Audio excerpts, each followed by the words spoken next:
Stop telling me when to start. Okay, anyway. Hello everyone, Gene Molina here from Natural Tennis Solutions. So, second serve today. Let's get into it. Topspin second serve. Actually, I can't say topspin. Hybrid second serve. We'll get into that. So there is a difference between a hybrid second serve, topspin second serve, and a kick second serve. The kick is the hardest one, or most difficult one. Topspin is a little bit easier than that one, and then you got the hybrid, which is the easiest. So what I mean by hybrid is it's a mix between topspin and slice. So the hybrid is going to be hit from about 7 o'clock to about 2 o'clock. That is the way it's going. If you're a right-hander, if you're a left-hander, it goes the other way. 7 o'clock to 2 o'clock. That would be a hybrid serve for a righty. 5 o'clock to whatever o'clock that is. 9 o'clock, 10 o'clock. I'm guessing.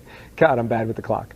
So anyway, that would be the directional on the hybrid serve. So now on the first serve, the way the racket will go is everything goes around, racket comes up, and contact will be about there. The racket is still not here. I don't know if some of you thought that that's where the racket usually is making contact, but it's not. Your wrist needs to be in a very comfortable position, and it needs to be there on a first serve.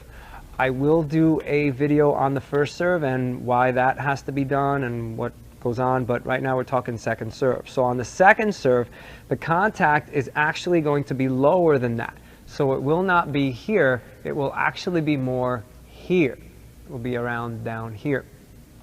Main reason is we're getting under the ball so we can swing up on it to get that top spin. So what I've come up with for this, I have a few different things, but the major one that seems to be working the best right now is going to be letting the racket weight stay down.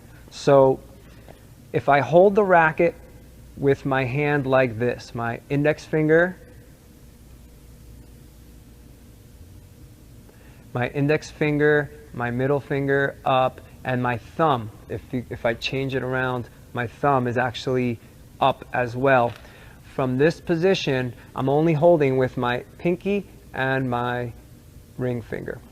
If I am holding it this way, right now the weight of the racket head is pulling down on the other side, and it's trying to make my pinky and ring finger actually let go a little bit because the weight is there. If I let go, the racket goes down even more. If I pull it in, the racket goes up. So what I want you to think here is when you hit this ball, you have to think that you need to be hitting the ball with the racket head weight down. If you can, oh, that's tiring. If you can do that, the racket will actually hit the ball with spin. So the spin, if you can do that, then the racket will hit the ball with spin.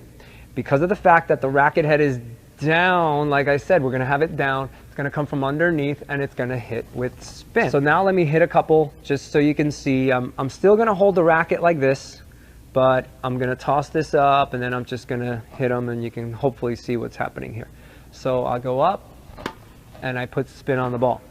The ball does not have to go over the net when you first start doing this. Please do not focus on results. Focus on the feel of what's happening. So I set this up again. I set it up right here.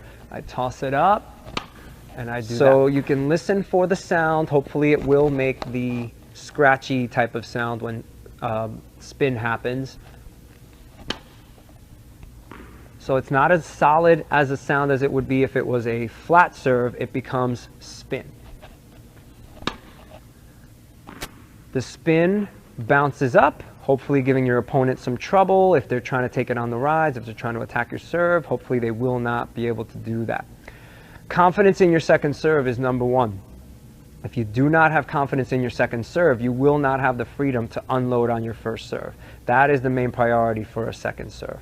So make sure you're swinging through. And so now if I set everything up the way I want it to be, the fingers are now a little bit more. What I did want to show is the palm the racket actually goes off of the palm a little bit. So that is a telltale sign you're doing it right, because the weight of the racket is down. Remember, hitting the ball with the weight of the racket down.